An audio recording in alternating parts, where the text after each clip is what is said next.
the maker of the heavens and the earth.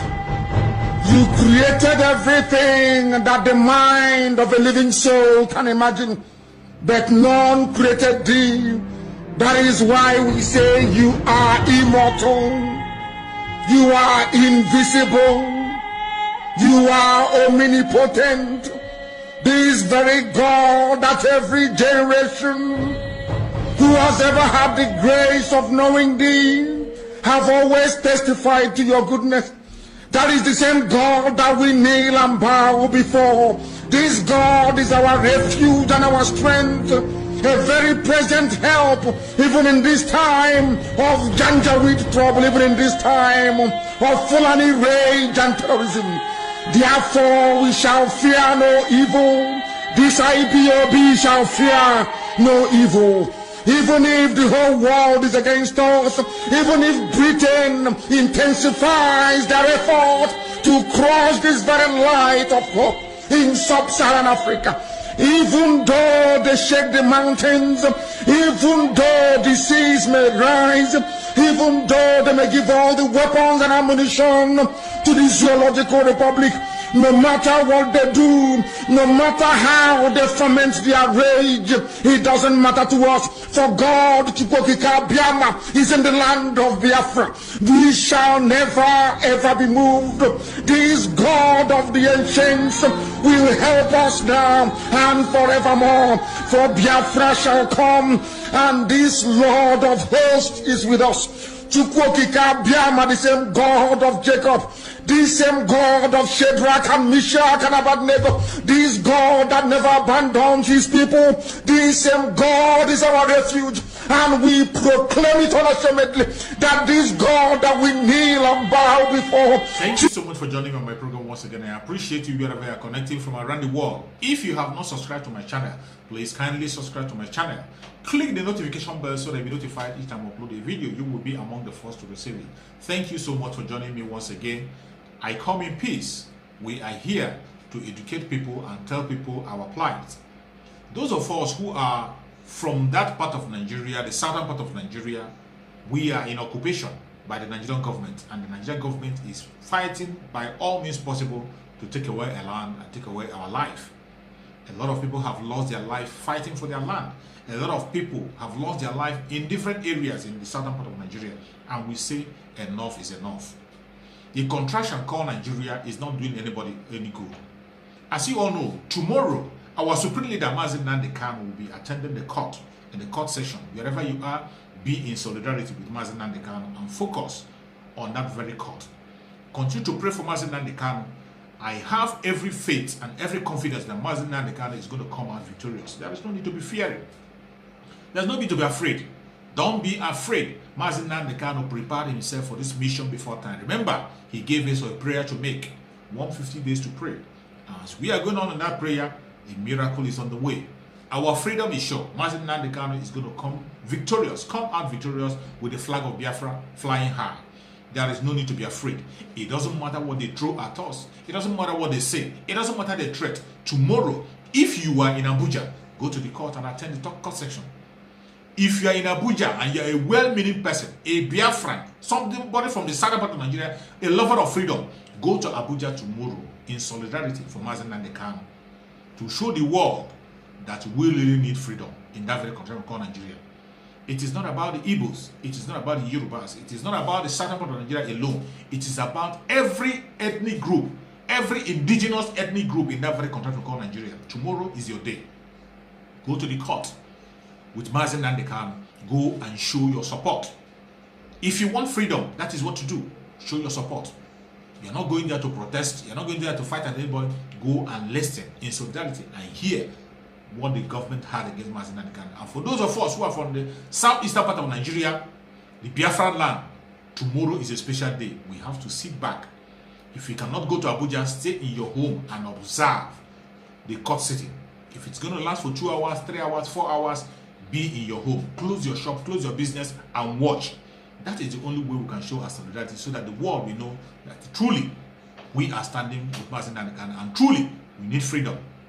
The freedom that Mazi Nnamdi Kanu is fighting for is not for himself. He's already a free man, a British citizen that is enjoying everything he needs. but he's fighting for you and I, for us to be free, for us to have that which we desire. We have to be in solidarity with him tomorrow. It doesn't matter where you are. Observe a silent moment at every time of court sitting. Leave your business, stay at home, watch and follow suit. And let us go and cheer Mazi Nnamdi Kanu up while he comes out with the freedom and victory.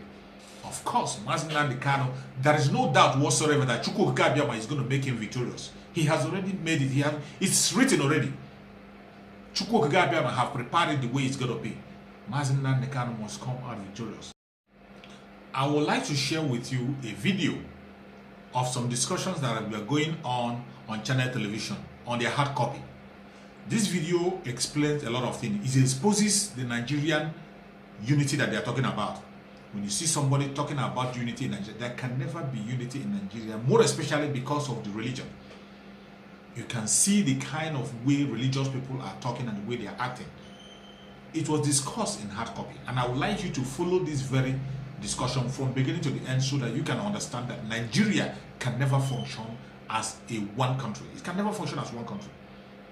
It is better you divide it for people to be safe. The only best thing for Nigeria is division. Break it up. It doesn't matter how they pretend. These two major religions in Nigeria, Islam and Christianity, can never exist together. It doesn't work. The people in the north want the Islamic state.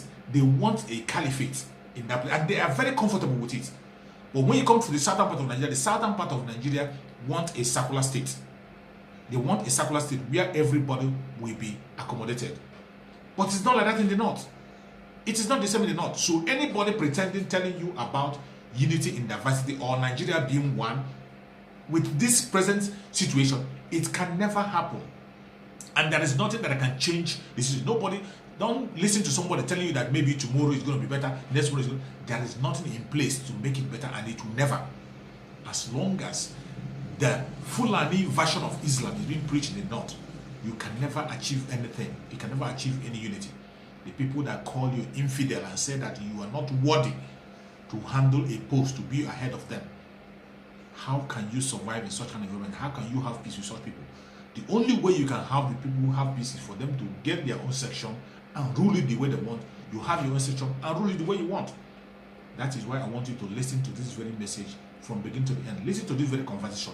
It's going to reveal a lot to you. It's going to open your eye to what is going on. The attack on COPYA, just because of what he said, just because he went and made his case to United Nations, just because he made his case to the world and told the world the exact situation of what is happening in Nigeria, the whole presidency is against him. What crime has COPYA committed? He only said the truth and nothing but the truth.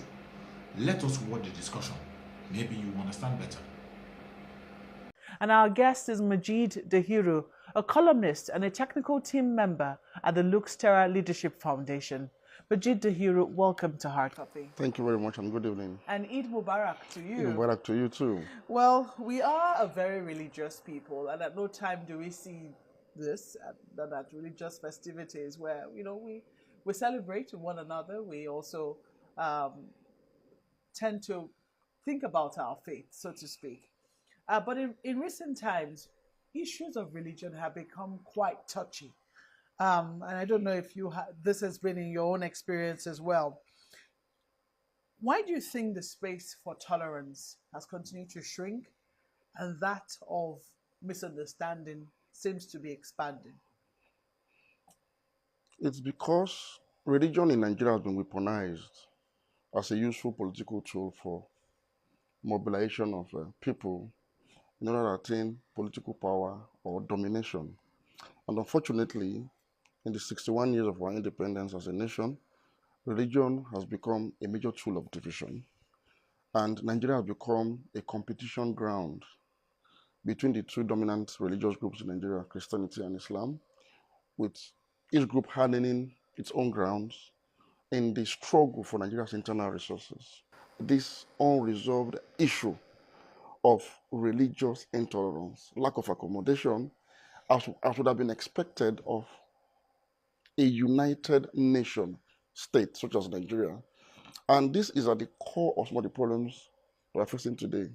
in terms of insecurity, corruption, and economic dislocation. It's a very complex issue. I mean, and quite complicated as well. There are those who have said, oh, we need to divorce religion from the state. The state should not have any religion. Nigeria is a secular state.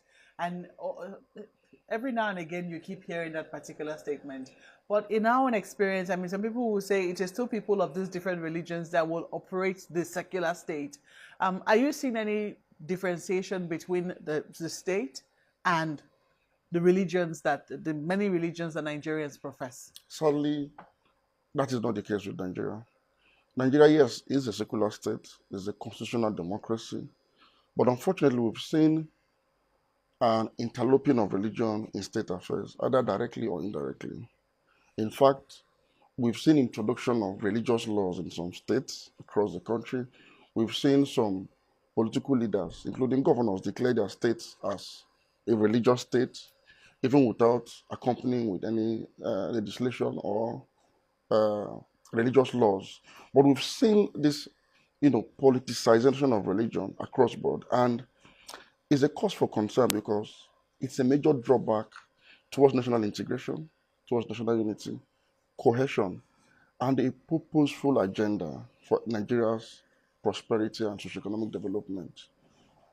At the core of this problem is the subjective interpretation of faith by empire builders, both in ancient times and modern times, to actually advance their political and economic gains, worldly gains for that matter, using religion as a legitimate tool. Man by nature is obsessed by religion, is obsessed by faith, by the unknown. The world is transient. We live in a transient world, and we tend to be more concerned about what happens to us in the afterlife. And so this has created a potency for religion, which provides that answer. And so sometimes we submit ourselves to the dictates of religion because of our salvation in the more everlasting life after the current life. There's a clear distinction, but unfortunately, the embellishment of empire builders in the matters of faith have become mainstreamed in religious affairs. And modern-day empire builders, our politicians, have found it very useful to now continue that trajectory of using religion to covet their own political territories, to create divisions of we versus them, within and otherwise United Nations. And so you have a national identity dissonance arising from religious differences that ought not to be there in the first place. And in the issue of separating religion and state, it becomes difficult because religion is a very powerful tool. Those that are operating a secular state bow to the dictates of religion.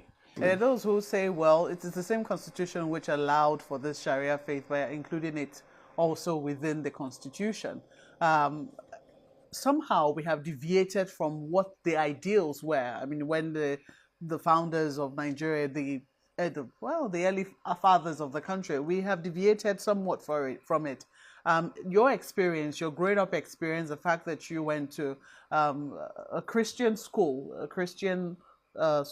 and somehow, still were able to have your Islamic religion in another school in the same community where you were. I do not know if that is still the experience of many young people who are growing up in the community in which you grew up today. Is that the experience? It is still the experience because usually most of us attended missionary schools because these were the early schools in my community. I come from a place called Okene in Kogi State. And so we attended missionary schools, whereas there were also government schools, but the missionary schools offered, more quality education. And so some of our parents who wanted to give us the best actually sent us to these schools. And while studying in these schools, we were not mandated to become Christians. There was no attempt to convert us to Christianity. We were allowed to observe our faith and remain Muslims. And usually when we close from school, after lunch, we go to the nearby madrasa and study Islamic religious knowledge. Since the 70s, with the birth of Salafi Islam in Nigeria, whose doctrine, the doctrine of Salafi Islam, does not make a clear distinction between the state and the religion, and does not actually separate citizenship obligation and religious obligation. there has been a modeling up of what, as a citizen, you are supposed to do, your duty and loyalty to the state, and your loyalty to your nation state. This is the unfortunate situation we find ourselves.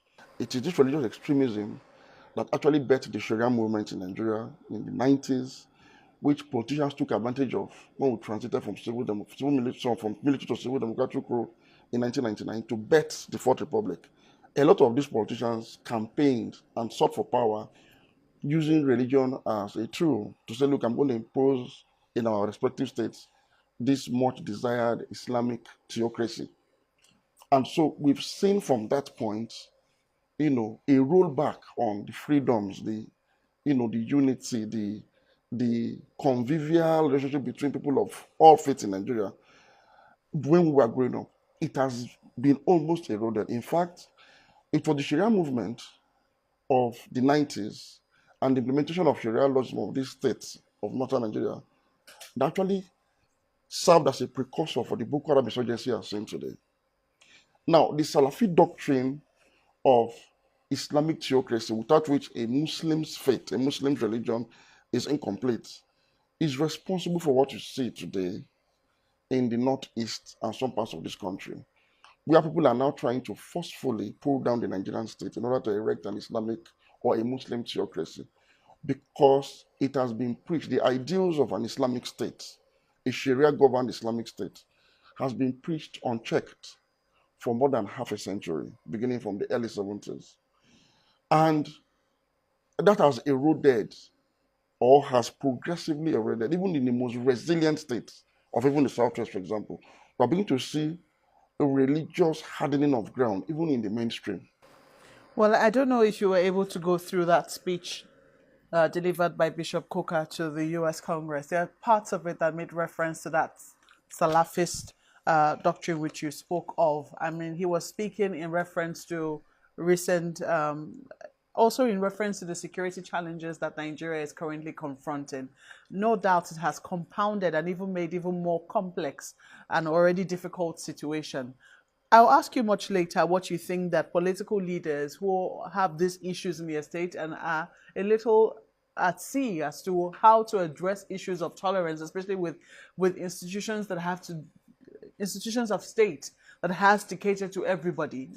For instance, schools, need to deal with some of these issues that are cropping up. That will be one kettle of fish. The other will be how it is, these conversations that ought to be happening, even with, amongst, let me quickly quote from what Bishop Coker said. Now, I know that a part of what he said has already been criticized, but he said, it's important to restate that even though the purveyors of terrorism, banditry, kidnapping, and murderers of our people continue to appeal to Islam as their source of inspiration, what we're dealing with is the jihadist Salafist supremacist strain of the faith that is at best a cancer that threatens the Muslims who do not believe what they themselves believe. He was saying Muslims in northern states have suffered disproportionately in our conflicts in Nigeria, and that is a truth. If we're to look at the population of those who have suffered mostly from this crisis. Now, there are those who now perceive it to be a problem for the Muslims. Oh, it's a Muslim problem. Within the context of Islam and those who are adherents of the faith, are these conversations happening? What Bishop Coker was trying to explain is what I've just paraphrased. These people purport to be acting in the name of Islam, but that is not the reflection of the true Islam. But again, it is a responsibility of members of the Muslim community to stop living in denial of this cancer, this cancerous strain of religious extremism that has infected mainstream Muslim theology to such an extent that we are now rolling out a whole generation of radicalized youth that are willing to die in the jihad to install a Muslim theocracy over Nigeria. What Boko Haram is actually doing today is a war of secession by substitution. They want to substitute Nigeria's secular constitutional democracy with an Islamic theocracy because for them it's a religious duty. But somebody preached this ideal as a religious duty. It is still being preached today in all major centers of Islamic learning. And this is the challenge that Muslims must not take up. Because as the Reverend Gentleman pointed out, this same strain is as debilitating to Muslims as it is to non-Muslims, because fundamentally, people in this category do not consider other Muslims as true Muslims. And so they are fair game in this bloodletting orgy. And so we need to pay attention now and begin to reform Muslim theology, the mainstream. The ideology that Boko Haram is not a deviant ideology, unfortunately. It is in the mainstream. And I'll give you an example. A state like Kano today has become the poster boy of a theocracy within a secular constitutional democracy. Each time the state government of Kano purports to want to implement Sharia laws or apply sanctions for people that are violating Sharia law, they are violating the rights of citizens of Nigeria who reside in Kano, who are not Muslims. This in itself is driving radicalization, is driving extremism. So in essence, the Kano state government that we speak today and other Sharia implementing states in Nigeria are actually in the same league with Boko Haram insurgents ideologically. Jihadi groups that are purporting to want to install or implement Sharia law often get divided along the way and begin to fight between themselves over the actual and the proper definition of the concept they want to implement. And so it's a broken egg that cannot actually be put back together once it starts.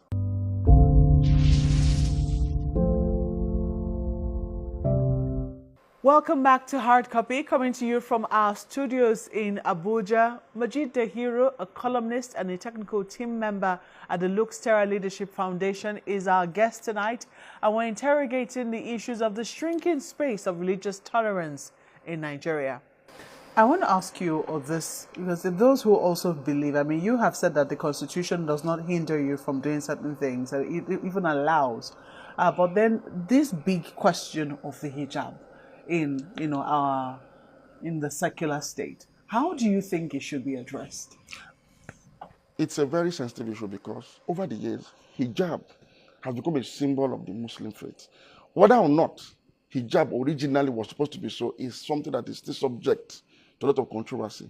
But it has also been weaponized. It has become an identity without which a Muslim woman is no longer complete. As far as I'm concerned, public schools should be neutral when it comes to uniform. Publicly funded schools. Because if you want to allow everybody to actually come to school with the symbol of their religion, it defeats the purpose of a uniform education for citizens of this country. You see, we need to begin to reconcile the faith and citizenship of our people so that they can be true and patriotic Nigerians, so that their allegiance and loyalty will be to the Nigerian citizenship, to the Nigerian nation, and away from any global, religious movement. Otherwise, the Boko Haram insurgency will not be solved anytime soon. Now, for me, in the case of missionary schools or schools that have missionary heritage, these are Christian schools funded by Christianity. I would think that anybody who is going to a missionary school, who willingly submit their children to the education in missionary schools, should simply abide by the rules of the schools.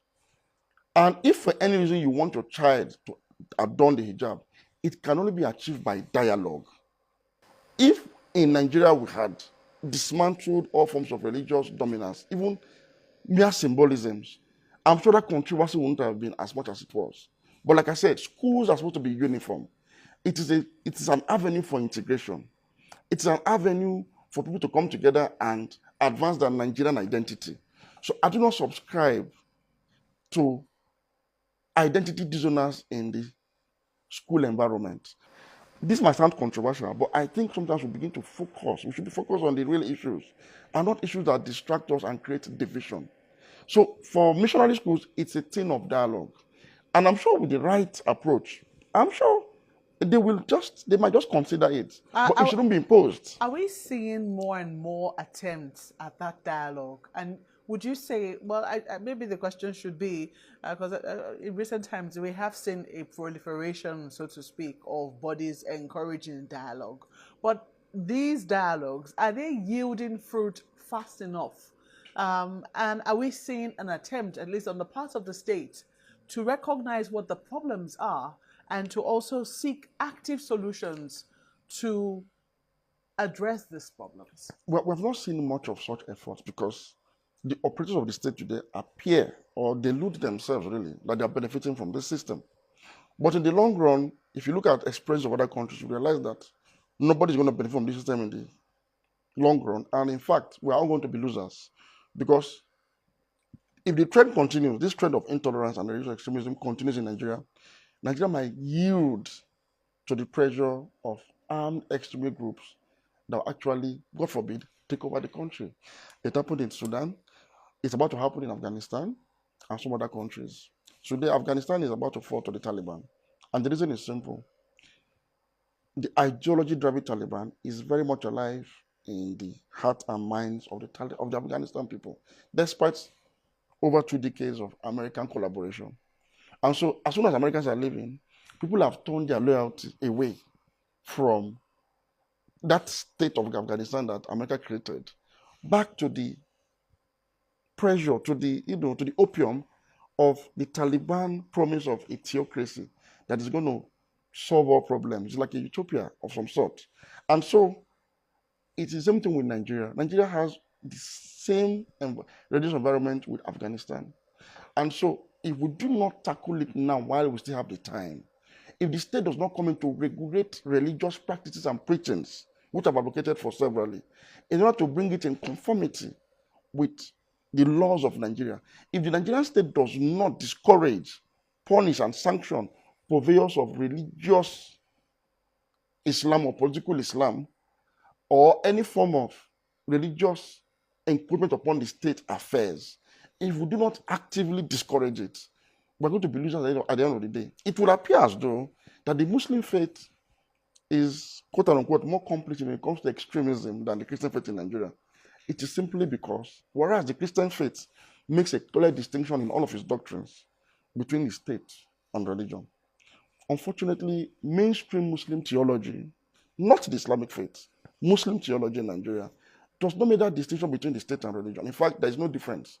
Religion is the state, and religion should dictate the pace at which the state operates. And unfortunately, while we may not have achieved, for those who are trying to pervade, a full Islamic theocracy in Nigeria, people in power of authority that belong to this religion and have this same mindset appear to be in the momentarily implementing religious dominance through marginalization of people of other faiths, through nepotism, through sectionalism, through the elevation of people of their own faith over and above others. I'm sure that the presidency will disagree with you on that. I'm sure you saw the response of Mr. Garba Shehu, presidential spokesperson, to that speech delivered by Bishop Kuka. I don't know, what did you make of it? Each time the presidency reacts to Bishop Kuka, they actually end up proving him very right. Their rejection of whatever he has said on him and his message, attack the messenger, and of course shred up the message, tells you that maybe he actually struck a chord each time he makes such statements. There's something in their consciousness that tells them that this person is unnerving us. And I'm saying Nigeria is better off a united country where there is fairness, where there is equity, where there is no marginalization, where there is no elevation of one section or religion over and above the other. Nigeria is better that way. In fact, an ideal Islamic state is one that is just and fair. It is one that allows everybody equal access to opportunities, that allows everybody equal access to patronage, that allows people of various faiths to cohabit peacefully without one dominating the other. That is the ideal Islamic state. So if you ask me, the ideal Islamic state is one that is secular, that is democratic, that is multicultural, that is plural, where equity, fairness, and justice reign. And so, rather than take Bishop Kuka's homilies and sermons as antagonistic, we should rather take a cue, a message, the inner message of what he's saying, and begin to evolve a more egalitarian society where everybody have a sense of belonging. And each time they attack him, they fail to note that he speaks for a constituency. The largest Christian denomination in Nigeria is the Catholic Church. And each time he speaks, they come out to say, look, we are behind him. He's speaking for us. So each time you attack Machikuka in the same manner you have attacked him, you are attacking the Catholic denomination in Nigeria. You are rejecting the concern of one of the largest religious denominations in Nigeria. That in itself actually goes a long way to prove the bishop right that, okay, we are marginalized. Rather than take the message and leave out the messenger. In any case, the messenger has been consistent about such messages all his life. 2 days or so after Bishop Chuks made his latest statement, killer herdsmen operating out of Zamfara shot down an Alpha jet of the Nigerian Air Force. And in his homily, he actually made the point that the government does not seem to be doing enough to rein in the murderous activities of killer herdsmen. And this has thrown up the question of religion and ethnicity. If you look at the figures from the presidency, from the inner caucus of the presidency, to the heads of the judiciary, to the heads of the legislature, and to the head of the executive, yes, Christians can be right to say there's a disproportionate number of Muslims as against Christians. Whether this is unintentional or deliberate or whatever, when such concerns are raised, 2 things should happen. You should address the concerns by saying, well, it is not intentional, and you take deliberate steps to balance it. It is important, rather than shouting down voices of dissent. Majid the Hero, thank you for coming on Hard Copy tonight. Thank you very much for having me. I have nothing more to say. Mazi Nnamdi Kanu have already left a lot of message for us. He have opened our eyes and he has said so very much. I will continue to be grateful to Mazi Nnamdi Kanu. Continue to thank Mazi Nnamdi Kanu for the wonderful job he has done to wake up every indigenous tribe in that very country called Nigeria. At least now they know where their problem lies. They know whom the enemy is. Unless for those of them who are still pretending, sitting on the fence, trying to protect their loot or their evil. For every other indigenous people in that very country called Nigeria, they are all awake and they know what is going on. They know what is going on. May Chukwu Abiyama continue to protect Mazi Nnamdi Kanu. May Chukwu Abiyama take him to court and bring him back safely with victory. May Chukwu Abiyama protect Sunday Igboho. Protect Sunday Igboho, set him free. Whenever he's going to appear to court, he will have his freedom. May Chukwu Abiyama will guide and protect everyone that is being held captive in that very country called Nigeria. They must all be freed. May Chukwu Abiyama grant us victory. All of us that are asking for freedom, we shall see freedom very soon. Thank you so much, and remain blessed wherever you are joining me from. Bye-bye. See you again on the next